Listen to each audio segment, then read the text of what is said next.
Hello guys, this is Ranger Gamer 06. How's everyone doing today? And today I'm gonna do something a little different. If you are new to my channel, by the way, please subscribe to my channel. Be sure to follow me on Twitter. Check it out down in the description box below to follow me on Twitter. Uh, so lately I've been doing polls on Christmas movies, and of course, I had the first one between Going My Way and It's a Wonderful Life. And of course, Going My Way won, so I did a review on that yesterday, as a matter of fact.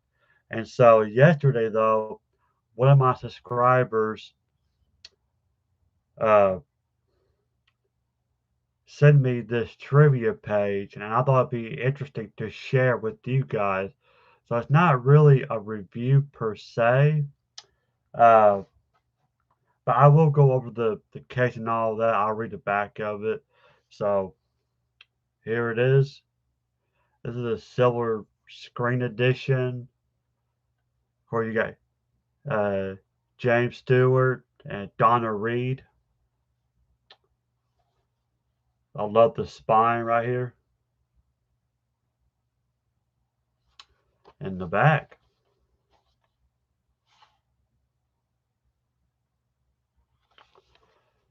And it says, no one is born to be a failure. No one is poor who has friends. Simple thoughts that were the inspiration for one of the richest, most uplifting, most beloved American films ever made. Frank Capra's classic tale of George Bailey and his Christmas Eve visit to the guardian angel. Angel was nominated for 5 Oscars, including Best Picture, Best Director, and Best Actor. After more than 50 years, it remained as powerful and moving as the day it was made. Uh, it's not rated. It is trying to see what year it came out.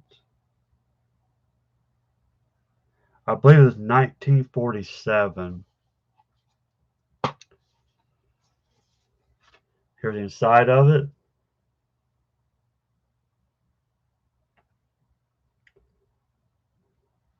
Now, you guys are probably familiar with the movie. You know, it's an all-time American classic. I mean, it's a movie that everyone has watched at least once. Here's the inside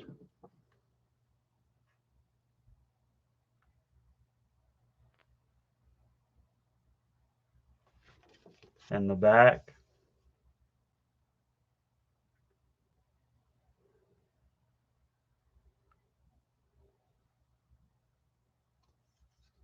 Very, very cool. Uh, so, Suzanne Clayton, thank you for stopping by. A huge shout out to Suzanne Clayton, one of my subscribers. She suggested this trivia thing, so we went for her. This video would had not have been made. So big thanks to Suzanne Clayton. Uh, and the disc, look at side A, which is the feature film, and then you have side B, featurettes.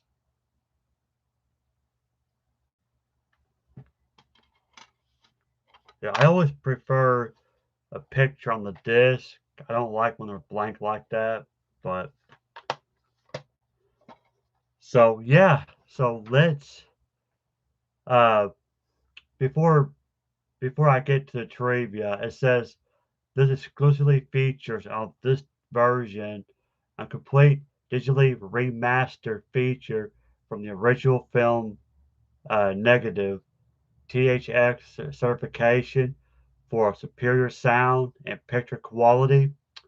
The exclusive documentary, The Making of It's a Wonderful Life, a special tribute to Frank Capra, a personal remembrance from Frank Capra Jr., the original theatrical trailer, French and Spanish language tracks, English captioning, French and Spanish subtitles.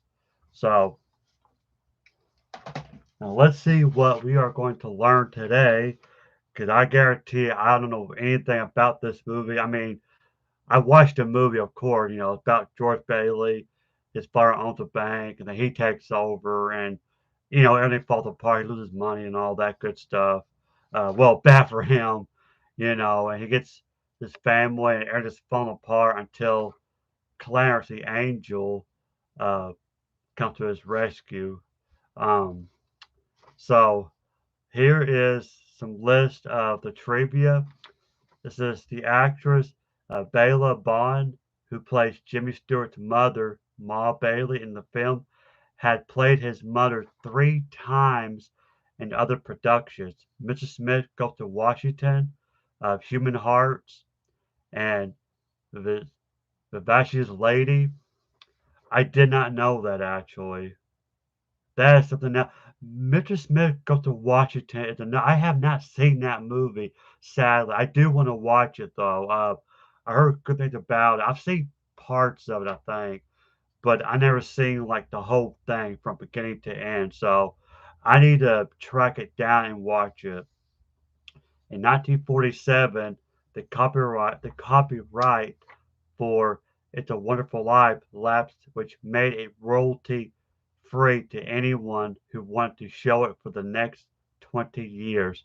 Thus, it was on television all the time during the holiday season, which helped garner its popularity, soon making it a desired holiday classic. The free ride for the networks ended in 1994. So, yeah, really, really cool. I mean, it's such a great movie. It really is. It's probably the number one if you really think about it. I mean, my personal favorite is Home Alone, but it's a Wonderful Life. It's something you gotta have in your collection. You just got to. Uh, the rock breaking the window. I remember that scene. And the Granville house was real. Frank Capra had a stuntman in place, ready to shoot out the window in the scene where Donna Reed throws a rock through it. However, Reed herself threw the rock that broke the window on the first try. I never knew that. The set for It's a Wonderful Life had a budget of $3.7 million. The town of Bedford Falls, which the movie takes place, which covered 4 full acres of RKO Enrico Ranch. At the time, it was one of the most elaborate movie sets ever built, with 75 stores and buildings, factories, residential areas, 20 fully grown oak trees, and a 300-yard long main street. The whole set took 2 months to construct. Wow, that is mind blowing. I did not know that. I know one of the unique sets, and I think I mentioned this. Uh, the Phantom of the Opera with Lon Chaney. I think that set's still there to this day. Lot 28. I can't remember what it was now. It says after leaving the house drunk, it sounds like Uncle Billy stumbles into a trash can, and we hear him yell, "I'm all right, I'm all right." This line wasn't in the script. It was actually a crew member who accidentally dropped equipment during filming, and Cabot decided to keep it. That crew member even got a $10 bonus for his off-screen appearance as Uncle Billy. That is awesome. I did not know that. Uh, the gym floor that opens to a swimming pool, another of my favorite scenes, and the famous dance scene was real, while a bulk of the film was filmed on pre-built sets. The dance at the gym was filmed on location at Beverly Hills High School. The retractable floor was real and was referred to as the swim gym. The school is in the process of restoring the landmark filming location. The final scene in the film originally had the cast singing Ode to Joy instead of Auld Lang Syne or Sign. Uh, Donna Reed, born Donnabelle Mullinger, was actually a farm girl from Denison, Iowa. Lionel Barrymore, who played Mr. Potter in the film didn't believe it, so he bet her $50 she couldn't milk a cow. Reese said it was the easiest $50 I ever made. How cool is that? Yeah, I never knew that either. Mr. Potter, by the way, is like the main antagonist in the in the film. Uh, It's a Wonderful Life was shot during a heat wave in the summer of 1946. In fact, at one point, Capra had to shut down filming because of the sky-high temperatures. This explains why Jimmy Stewart is sweating in many moments of the film. Well, that makes a lot of sense. I was wondering how he did that, It worked, with him going bankrupt, it really does work with the film, the weather. So I guess you could say perfect timing to film it.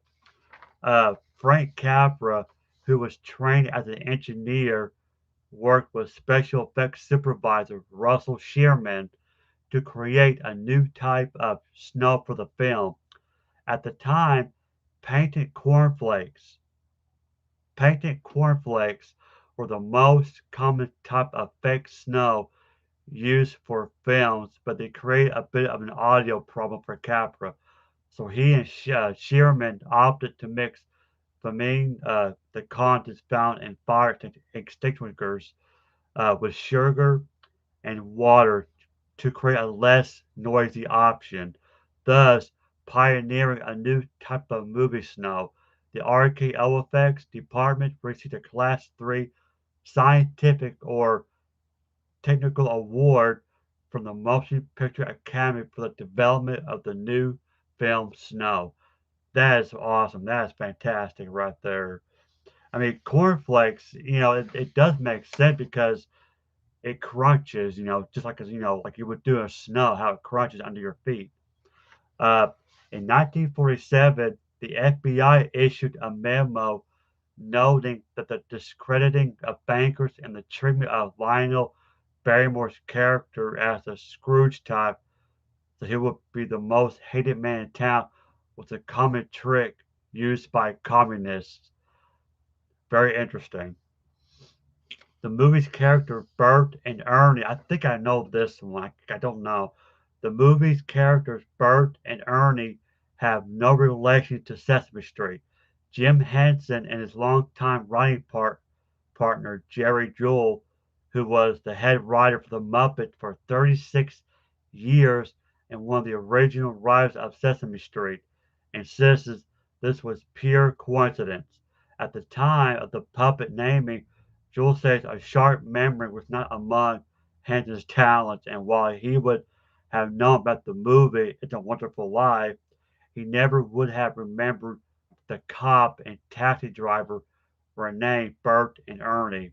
Henson simply looked at the prototype puppets and decided one looked like an Ernie and one looked like a Bert. Very interesting.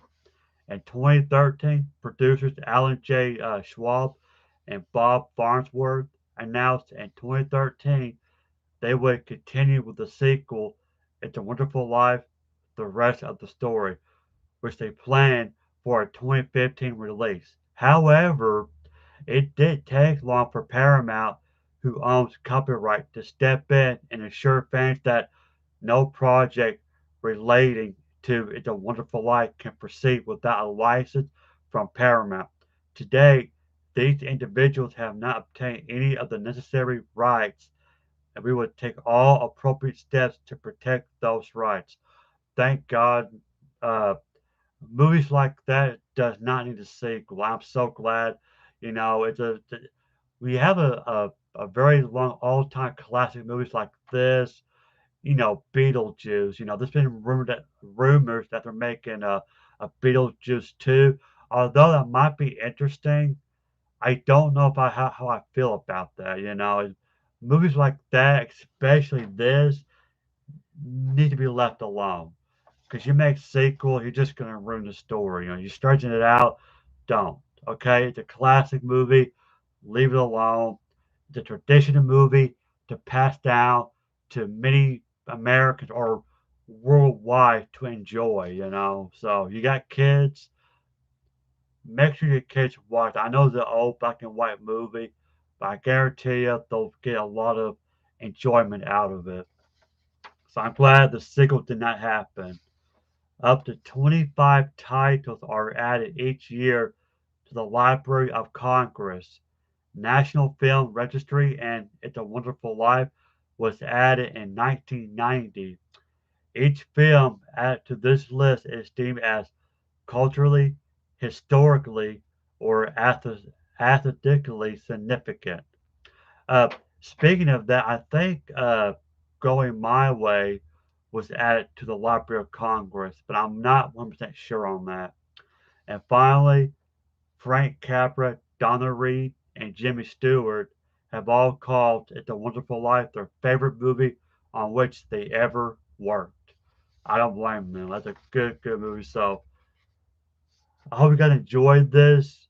A lot of fun facts. I learned a lot today, and I hope you guys did too. Very interesting facts. Really is. It's a good movie. You gotta watch it. If you have not seen this movie, what are you doing with your life? You got to watch this movie. Jimmy Stewart, Donna Reed at their finest. Great director, great writing, great music. Very good movie. Uh, I highly recommend this movie. So yeah, go out and watch it. Very good. I hope you like this video. Uh, what I might end up doing. Now I did another poll by the way, so be sure to follow me on Twitter. It's two Jim Carrey version, The Grinch or It's a Christmas Carol. So cast your votes right now. I think the deadline is this Thursday, the day after tomorrow. So cast your votes, guys.